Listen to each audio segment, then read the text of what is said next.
सभी पेंशनर को नमस्कार। मैं मनोज सुराजी। आज की वीडियो का टाइटल जैसे आपने देख ही लिया, कुछ खास होने वाली है। हम कह रहे हैं पेंशनर के हक की कमाई किसने है चुराई। जो पेंशनर के हक की या जो मज़दूरों के हक की कमाई किसने है चुराई। हम ये क्यों कह रहे हैं? कौन है चोर? कौन है पर्दे के पीछे छिपा हुआ शत्रु जो लगातार कामगारों की, मेहनत कशों की कमाई को चुरा रहा है? क्या वो उद्योगपति है? क्या वो ईपीएफओ है? क्या वो सरकार है? आखिर कौन है जो आपकी गाड़ी कमाई को चट कर रहा है और कैसे कमाई जा रही है? बहुत सारे लोग दिन भर कहते हैं कि उद्योगपतियों ने देश को लूट लिया, मज़दूरों का हक का पैसा खा लिया, संघर्ष हुआ, बहुत सारी यूनियनें भी बनी। तो क्या उद्योगपति या इंडस्ट्रियलिस्ट या नियोक्ता, एम्प्लॉयर, वो आपके हक की कमाई खा रहा है या सरकार हक की कमाई खा रही है? वो कह रहे हैं सरकार ने तो बहुत सारी वेलफेयर की पॉलिसी बनाई है, तो क्या सरकार खा रही है या फिर ईपीएफओ खा रहा है? कौन है जो आपके हक की कमाई आपको नहीं दे रहा है और आप इतने परेशान हैं बुढ़ापे में कि आप लाचार हो गए? इस विषय की भी बात करेंगे और इस विषय का उत्तर आप स्वयं देंगे। मैं तो सारी चीज़ें रख दूंगा। मैं ये नहीं कहूँगा कि वो आपके हक की कमाई कौन खा रहा है, लेकिन आप अपने आप अंदाज़ा लगा लीजिए इस वीडियो के माध्यम से कि आपके हक की कमाई कौन खा रहा है। दीपावली है आज और बहुत सारे फ़ोन आ रहे हैं, मेरे को दीपावली की शुभकामनाएं दे रहे हैं, लेकिन मैं आपको दीपावली की शुभकामनाएं नहीं दे पा रहा हूँ क्योंकि कोई शुभ संकेत मिला नहीं। दीपावली तक बहुत सारे लोगों ने ताल ठोकी थी, बहुत सारे यूट्यूबर्स ने वीडियो बनाए थे कि दीपावली तक सरकार अचानक देगी। बड़े बड़े मीडिया हाउसेस लगे हुए थे कि दिवाली तक पेंशन बढ़ा देगी, सरप्राइज़ करेगी। कुछ लोगों ने 2500 की बात की। मैं चुप रहा। मैं देख रहा था कि लोग किस तरह से बातें कर रहे हैं और लेकिन मैं चुप रहा। लगातार मैं ऑब्जर्व कर रहा था। लेकिन आज मुझे लगता है कि दीपावली का दिन है, तो आज बात तो विस्तार से होनी ही चाहिए। विस्तार से बात होने के साथ साथ मैं आपसे एक बात और कहना चाहूँगा कि देखो, हम बहुत सारी चीज़ें करते हैं जो कि हमारे बस में नहीं होती, लेकिन हमको लगातार प्रयास करते रहना चाहिए। पेंशनर, अगर प्रयास छोड़ दोगे तो तुमको तुम्हारा हक और अधिकार नहीं मिलेगा और प्रयास जो कर रहा है ना उसका साथ भी देना चाहिए। ऐसा नहीं है कि हम देखते रहें और सिर्फ मूक दर्शक बन के बैठे रहें। बहुत सारे लोगों ने फ़ोन किया आज मुझे, शायद राजस्थान से फ़ोन आया था, धौलपुर से शायद आया था फ़ोन। उन्होंने कहा कि भैया वो मोदी जगाओ यात्रा का क्या हुआ, स्थगित कर दी क्या? तो मैंने कहा जी हाँ स्थगित की हुई है। क्यों स्थगित की है? मैंने कहा पेंशनर एक साथ जब तक खड़े नहीं होंगे मैं कैसे कर लूँ? कह रहा पेंशनर तो सब आ जाएंगे, अपने अपने खर्चे से सब आएंगे, आप करो। मैंने कहा आपकी बात ठीक है, लेकिन सब अपने खर्चे से आ जाएंगे वो अच्छी बात है, सब अपना अपना खर्चा वहन कर लेंगे, लेकिन जो यात्रा चलेगी 2 4 5 लोग चलेंगे, अपना उनका भी समय लगेगा, बहुत सारी चीज़ें होंगी, उसको कौन वहन करेगा? तो उन्होंने कहा हाँ ये बात भी सही है। तो इस तरह की भी बातें हो रही थी। लेकिन चलो, जब तक सब लोगों के मन में सब अपना वो नहीं आता तब तक हम कुछ कह नहीं सकते। लेकिन असली मुद्दा ये है कि मज़दूरों की हक की कमाई किसने है चुराई, यही मेन मुद्दा है और इसी मुद्दे के इर्द गिर्द आज हम बात करेंगे। वीडियो दीपावली है तो शुभकामनाएं तो नहीं कहूँगा, लेकिन मैं ये कहूँगा कि अगर पेंशन पर शुभकामनाएं नहीं मिली तो कोई बात नहीं, आपको अन्य किसी सूत्रों से, अन्य जगहों से, आपके परिवार से, मित्रों से, दोस्तों से आपको कुछ ना कुछ शुभ समाचार मिले और आपके आसपास का वातावरण कहते हैं सुगंधित हो जाए, खुशियों से भर जाए, ये कामना मैं कर रहा हूँ। पेंशन का काम नहीं हो पाया, कोई बात नहीं, उसके लिए भी लड़ेंगे, कुछ ना कुछ योजना बनाएंगे। लेकिन मैं फिर से आपको दीपावली की शुभकामनाएं इसलिए दे रहा हूँ कि आपके जीवन में अन्य माध्यमों से, सरकार को छोड़कर, शुभ हो और आपका जीवन सुखमय हो, निरोग हो, ये मैं कामना करता हूँ। और इन्हीं शब्दों के साथ हम शुरू करते हैं आज की वीडियो। तो चलिए विधिवत शुरू करते हैं। देखिए, पिछली वीडियो में मैंने बताया था, प्रेम पत्र की बात हुई थी कि किस तरह से प्रेम पत्र मिल गया था। और जब तक पेंशनर खुद मूर्ख बनना चाहेंगे, लोग लगातार मूर्ख बनाते रहेंगे, वो यूट्यूबर हों, वो नेता हों, वो सरकार हों, क्योंकि जब तक आप इस धुन में लगे रहेंगे कि मेरा कोई कंट्रीब्यूशन ना हो, मेरा कोई हिस्सेदारी ना हो, मेरी कोई भागीदारी ना हो, मैं सिर्फ टीवी देखूं और मोबाइल देखूं और मेरा काम हो जाए, नहीं होगा। आपको भागीदारी करनी ही पड़ेगी। आपको भी अपनी पसीने की बूंद का एक छोटे से छोटा हिस्सा उस भागीदारी में डालना पड़ेगा, वो कोई भी हो। तो सबको मिलकर भागीदारी करनी पड़ेगी, अपना सहयोग सुनिश्चित करना पड़ेगा, और जब ये सब लोग सुनिश्चित करेंगे तभी जीत संभव है। वरना बार बार ये मूर्ख बनते रहेंगे और ये अपना टाइम वेस्ट करते रहेंगे, और बहुत सारे काल को ग्रसित हो गए इस सब को देखते देखते। कभी कभी तो लगता है ये शायद एक मनोरंजन सा हो गया है पेंशनर को कि रोज़ 10-12 खबर देखना और शाम को सो जाना। तो अगर वो आदत भी पड़ जाती है, कभी कभी एक नशे जैसा हो गया, एक जुआ जैसा हो गया कि पेंशनर उसी वीडियो पे क्लिक करेगा जिस पे आज मिल रही है पेंशन, शाम को बढ़ जाएगी पेंशन, खाते में आ गई पेंशन, मोदी ने पेंशन पर क्या बोला, वित्त मंत्री ने क्या बोला, फलाने नेता ने क्या बोला, पेंशनर तैयार हो जाओ, पेंशनर आ गई खुशखबरी। ये टाइटल अगर आपको ज़्यादा एक्साइट करते हैं और बार बार देखने की कोशिश करते हैं, तो मुझे लगता है कि आपको तो ये टाइटल देख के ही इनका बायकॉट कर देना चाहिए। कोई ऐसा टाइटल हो ना तो उसको देखकर ही समझ लो, देखकर ही कहते हैं ना, किताब का पहला पन्ना देखकर किताब के अंदर क्या है वो समझ जाते हो। इसलिए वीडियो का थंबनेल देखकर अगर आप नहीं समझ पा रहे हो कि वीडियो में क्या है, तो फिर मुझे लगता है कि आपकी कमजोरी, और इस कमजोरी को दूर करोगे तो ही बेहतर होगा। दूसरा, आप लोगों ने ज़िंदगी भर नौकरी की है, और नौकरी करने में ये होता है कि भाई नौकरी जो करता है ना उसका माइंड मुझे लगता है उतनी तरीके से ओपन नहीं होता। जो व्यापार करता है वो ज़्यादा बेहतर तरीके से चीज़ों को हैंडल करता है और लाभ और हानि दोनों के लिए तैयार रहता है। तो नौकरी में तो एक तनख्वाह आती है, तो बस उतना आना समझ में आता है आपको। दुनिया में कुछ देना भी पड़ता है, ये शायद सीखने की ज़रूरत है, सहयोग सीखने की ज़रूरत है। वो शायद बहुत लोग जानते हैं, लेकिन जो लोग नहीं सीख पाए हैं अब उनको सिर्फ कैसे करें, उनको सिखा नहीं सकते, बुजुर्ग हैं। लेकिन उनको ये बात याद रखनी चाहिए कि अपनी लड़ाई कोई दूसरा नहीं लड़ेगा, आपकी लड़ाई, अपनी लड़ाई के लिए खुद सहयोग देना पड़ेगा। और कोई उद्योगपति नहीं आएगा, कोई नेता नहीं आएगा, कोई सरकार नहीं आएगी, कोई पार्टी नहीं आएगी। अपनी लड़ाई के लिए आपको खुद अपने नेता पैदा करने पड़ेंगे, और सच्चे नेता पैदा करने पड़ेंगे, और उनको सहयोग भी देना पड़ेगा, तभी आप इस लड़ाई को जीत पाएंगे। चलिए मैं पीएफ फंड की बात करता हूँ, प्रोविडेंट फंड की बात करता हूँ, और फिर मैं बताता हूँ कैसे आप लोगों के साथ धोखा हो रहा है और कौन है जो मज़दूरों के हक की कमाई चुरा रहा है। मैंने जैसे सवाल किया स्टार्टिंग में वीडियो में, वो कौन है? वो ईपीएफओ है, वो सरकार है, वो व्यापारी है, वो कौन है?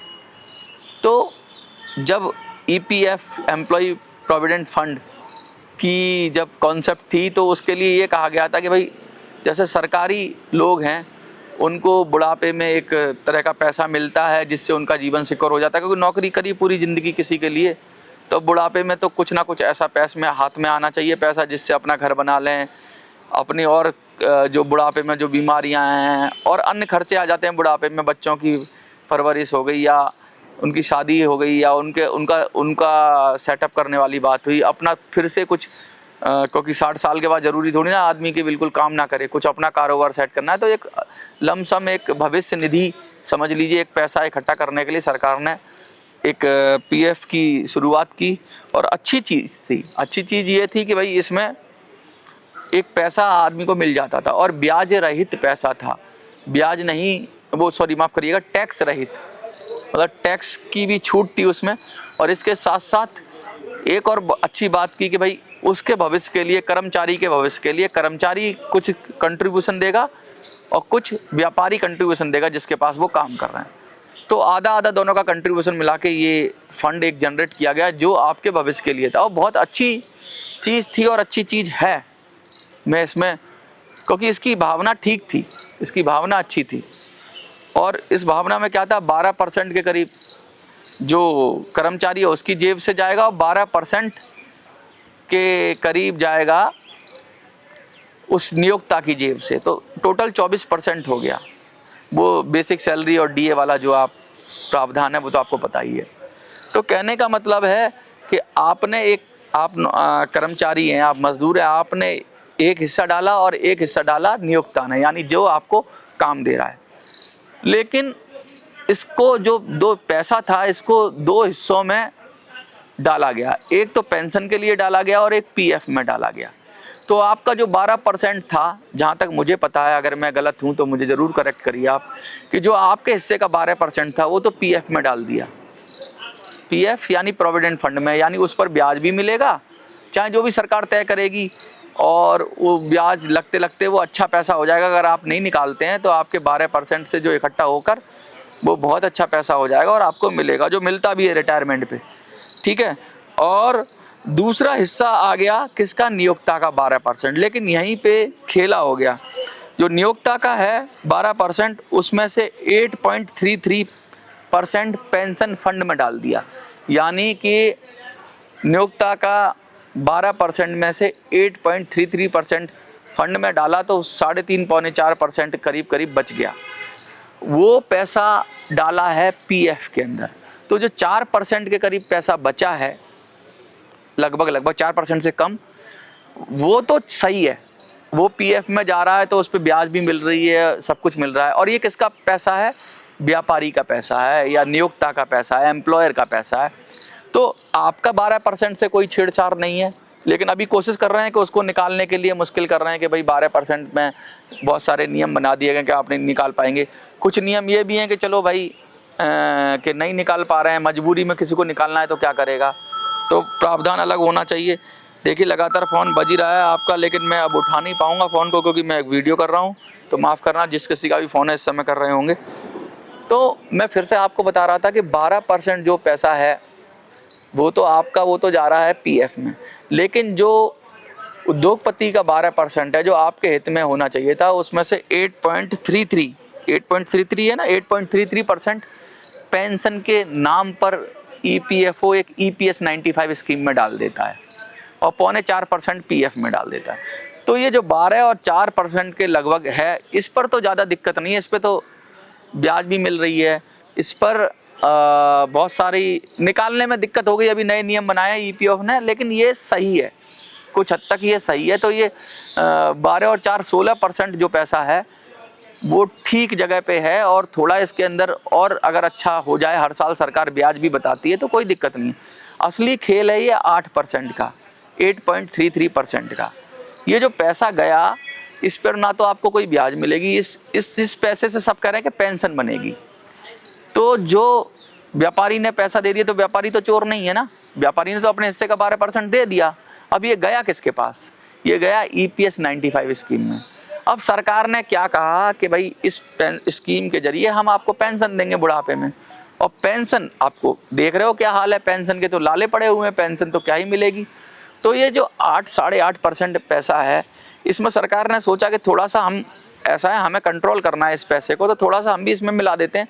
तो सरकार ने भी 1 पॉइंट समथिंग अपना पैसा इसमें मिलाया, इस फंड में कंट्रीब्यूट किया, जो हर साल कहते हैं कि सरकार ने इतना दे दिया ईपीएस 95 को, तो वो उसमें कंट्रीब्यूट कर दिया। तो कहने का मतलब 9% के लगभग 9.5%, 10% के करीब पैसा हो गया।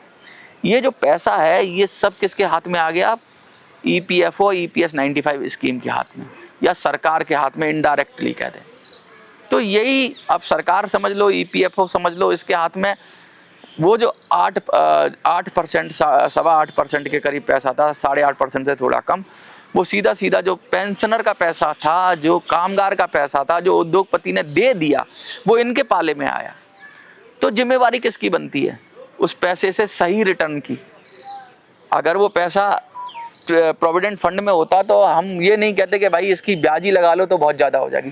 पेंशन के नाम पे चुल्लू भर पानी में डूब मरना चाहिए सरकार और ईपीएफओ को कि इतना कम दे रही है। तो यानी 10% के करीब पैसा सरकार गबन कर रही है, खा रही है, या अपने पास ले रही है, या ईपीएफओ खा रहा है, या फिर ईपीएस 95 की स्कीम खा रही है, और आउटपुट क्या दे रही है, बहुत कम दे रही है। तो ये जो पैसे की लूट है, ये तो मुझे लगता है यही लोग में से कुछ कर रहे हैं, या ये स्कीम कर रही है। और ये पैसे को लूट भी नहीं कहेंगे, इस पैसे को एक तरह से अपने अंदर ले लेना और ऐसा फार्मूला बनाना जिससे इस पैसे से निकासी ना हो पाए। बहुत सारे लोग कहते हैं पेंशन फंड में बहुत कम कंट्रीब्यूट होता है, इसलिए पेंशन कम है। अरे भाई 8.33% कम नहीं होता है पेंशन फंड के अंदर कंट्रीब्यूशन। लोग इसको बढ़ाने की बात कर रहे हैं कुछ लोग, कुछ लोग कह रहे हैं लिमिट बढ़ाओ, कुछ लोग कह रहे हैं इसको भी बढ़ा दो 8.33% को। तो भैया और जो पैसा तुम्हारे अभी पीएफ में जमा हो रहा है पेंशन फंड में चला जाएगा वो, और पेंशन फंड के अंदर से आउटपुट तो कुछ निकलता नहीं है जब तक ये फॉर्मूला रहेगा। तो ऐसे लोग भी साजिश कर रहे हैं जो कह रहे हैं कि पेंशन फंड में कंट्रीब्यूशन बढ़ना चाहिए। पेंशन फंड में कंट्रीब्यूशन बढ़ना चाहिए तो सरकार का बढ़ाए, जो सरकार अपना हिस्सा है उसमें बढ़ाए, उसमें पैसा दे और बढ़ाए। और दूसरा फॉर्मूला सुधारे। अगर कंट्रीब्यूशन बढ़ा भी दिया, अगर एम्प्लॉयर के हिस्से से काट के कंट्रीब्यूशन बढ़ा रहे हैं या फिर एम्प्लॉय के हिस्से से कुछ काट के कंट्रीब्यूशन बढ़ा दिया तो वो पैसा और मट्टी में चला जाएगा। तो बहुत सारे लोगों को मैं कहना चाहूँगा कि पेंशन के फंड में कंट्रीब्यूशन बढ़ाने की बात तब तक ना करें जब तक कि फॉर्मूले में सुधार ना हो, वरना ये जो पैसा अब 10% के करीब सरकार और ईपीएफओ की ईपीएस 95 स्कीम के जरिए उस पर अजगर की तरह बैठी हुई है, वो और चला जाएगा आपकी पॉकेट से। तो आप फिर और इसमें पेंशन तो क्या ही मिलेगी आपको, देख ही रहे हो क्या हालात है, और ऊपर से पैसा और चला जाएगा। तो खाम है पेंशन कंट्रीब्यूशन बढ़ाने की कोशिश ना करें कि ये एक तरह की आपके साथ धोखाधड़ी है आपके 10% पैसे के साथ। व्यापारी वर्ग को मैं इसमें कतई भी दोष नहीं दूंगा, ये सब किसी एक चालाक आईएएस ऑफिसर्स या चालाक आईएएस ऑफिसर्स ने मिलकर, कुछ मंत्रियों ने मिलकर ऐसी पॉलिसी बनाई कि इनको कामगारों को इनका हक का पैसा पेंशन के रूप में ना मिल पाए और वो सारा पैसा पर हम ईपीएफओ या सरकार इनडायरेक्ट तरीके से बैठ जाए और मन चाहा उससे देश के अंदर उपयोग करें, सरकारें उपयोग करें, जो भी है। लेकिन ये इस आपके साथ अन्याय है। और किस नाम पर अन्याय है? पेंशन देने के नाम पर। इससे अच्छा तो लोग पेंशन के लिए अगर ये 8% 8.33% अगर रिलीज कर दें पीएफ में ही तो बहुत लोगों को राहत होगी। तो इस ईपीएस 95 जैसी योजना की जो 1995 में आई, ये एक लूट की योजना थी और इसकी कोई ज़रूरत ही नहीं थी। ये धोखे की योजना थी जिस धोखे से आपका लगभग 10% के करीब पैसा खा लिया गया। ये योजना इतनी घातक है कि मैं इसको क्या ही बोलूं कि अब इसमें क्या ही कर सकते हैं आप। इसके अंदर इस योजना से बचने के दो तरीके हैं। एक तो होता है वेंटिलेटर और दूसरा होता है उसका इलाज। योजना का इलाज तो यही है कि या तो इस योजना को पूरी तरह से स्क्रैप आउट कर दिया जाए, ईपीएस 95 को कुछ नया लाया जाए, या फिर इसका फार्मूला बदला जाए। तो इसका चाल चलन और चेहरा कुछ भी ठीक नहीं है, नाम भी ठीक नहीं है ईपीएस 95। बहुत सारे लोगों को जबान पर भी नहीं चढ़ा है ईपीएस 95। कुछ ऐसा नाम देते लोगों को जो याद रहता लोगों को। तो पेंशन का नाम भी इस तरह का है कि लोग ज़्यादातर इस पेंशन के नाम को जानते ही नहीं हैं। तो नाम से लेके चाल चरित्र और चेहरा सब कुछ खराब है इसका। तो इसके दो ही तरीके हैं, एक तो वेंटिलेटर का सपोर्ट और दूसरा इसका आमूल चूल परिवर्तन, इसको स्क्रैप करके नई तरह से बनाया जाए और नामकरण किया जाए नया। दो तरह के उपाय हो सकते हैं। वेंटिलेटर सपोर्ट क्या है? वेंटिलेट सपोर्ट है मिनिमम पेंशन। क्या होता है जब हम मिनिमम पेंशन की बात करते हैं, जैसे सरकार दावा करती है कि 1000 कर दिया, तो मिनिमम पेंशन में के प्रावधान में कोई भी फॉर्मूला अप्लाई नहीं होता, बस आपको पेंशन मिलेगी। भाड़ में गया फॉर्मूला। यानी सरकार खुद ही कहती है मिनिमम पेंशन से निकालेगी तो बहुत कम बनेगी पेंशन, 1000 से भी कम बनती है, बहुत ज़्यादा कम बनती है। तो उन्होंने कहा यार ये फॉर्मूले को फेंक दो। तो मिनिमम पेंशन जब सरकार लागू करती है तो वो फॉर्मूले को खुद ही कूड़े के ढेर में फेंक देती है। जब सरकार खुद मिनिमम पेंशन कह रही है और कूड़े के ढेर में फेंक रही है, इसका मतलब फॉर्मूला गड़बड़ है। तो मिनिमम पेंशन एक वेंटिलेटर है, लेकिन वो पूरा सही उपाय नहीं है। मिनिमम पेंशन कर दोगे आप 7500, 9000, 10000, तो आज वो राहत दे देगी आज के लोगों को। और लोग तो मतलब ही है, कह रहे हैं मेरे को मिल जाए। आने वाले जो लोग हैं 7 करोड़ लोग जो ईपीएफओ में निवेश कर रहे हैं, ईपीएफओ में निवेश ही नहीं कहूँगा मैं, निवेश तो है नहीं कुछ, ईपीएफओ में कंट्रीब्यूट कर रहे हैं ये कहूँगा। उनका क्या? आप बड़े मतलबी हो, बुजुर्ग हो, आप बड़े मतलबी हो। आप तो अपने लिए कि मुझे मिनिमम पेंशन मिल जाए, आज 7500 मिल गई, आपका जीवन तो निकल जाएगा। लेकिन जो आपके बच्चे काम कर रहे हैं उनके लिए जब 7500 ऊँट के मुंह में जीरा होगी, फिर वो लड़ेंगे अपने लिए। सब लड़ाई अपने अपने लिए लड़ेंगे, क्या एक साथ नहीं लड़ सकते? आपको ये बात समझनी चाहिए। बहुत सेल्फिश हो आप, बुजुर्ग हो लेकिन मुझे कहना पड़ेगा आप सेल्फिश हो। इतने सेल्फिश हो आप कि आप अपने अलावा किसी की सोच नहीं रहे हो। बुढ़ापे में तो कम से कम अपना नहीं तो आने वाले बच्चों की पीढ़ियों का भी तो सोचो। उनके लिए तो संघर्ष करो, उनकी तो आवाज़ बनो, उनके लिए तो आवाज़ उठाओ। पूरे फॉर्मूले को स्क्रैप डाउन करने की कोशिश करो। Minimum pension, minimum pension, minimum pension. अरे मिनिमम पेंशन से क्या होगा? तुम्हारा भला हो जाएगा क्या? सबका भला हो जाएगा? वो 7 करोड़ लोग इसीलिए तुम्हारे साथ नहीं आते क्योंकि तुम सेल्फिश हो, सिर्फ अपनी बात करते हो। बुरी लग रही होगी, कड़वी लग रही होगी, सेल्फिश हो, कुछ देना नहीं चाहते लेकिन चाहते हो कि सब कुछ मिल जाए। और इसमें से बहुत सारे लोग, मैं कह रहा हूँ बहुत सारे लोग नहीं हैं, कुछ लोग, ज़्यादातर लोग हैं, लेकिन मैं कहूँगा 80% 90% को तो पता ही नहीं है कि क्या हो रहा है, कैसे भाग लेना है। तो वो तो चलो, वो तो अज्ञानता में है। 10-12% लोगों को पता है कि भाई उन्हें क्या करना चाहिए, कैसे सहयोग देना चाहिए, लेकिन वो भी खड़े नहीं हो रहे। जो खड़े हो रहे हैं उनकी संख्या 0.01% है संघर्ष में, और वो बेचारे सबका वजन नहीं लाद सकते। वो कितना लड़ेंगे?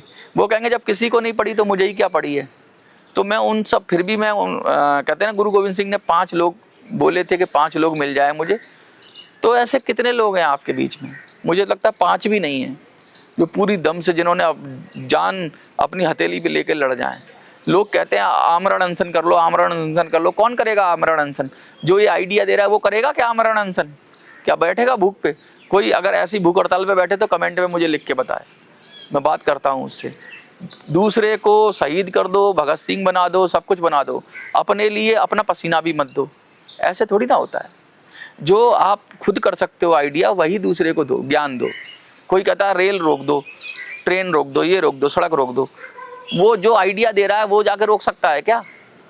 दूसरों से कैसे उम्मीद कर रहे हो? जो तुम्हारे लिए फीजेबल नहीं है, दूसरे से उम्मीद कर रहे हो तो वो काम करेंगे। वो जो तुम आराम से कर सकते हो, सारे बुजुर्ग आराम से कर सकते हो, ऐसा काम करना चाहिए। और जिसमें सबका भागीदारी हो। मैं बार बार कहता हूँ, कुछ 2-4 लोगों के शहीद हो जाने से या होने से कुछ नहीं मिलेगा, सबको साथ देना पड़ेगा, तभी कुछ होगा।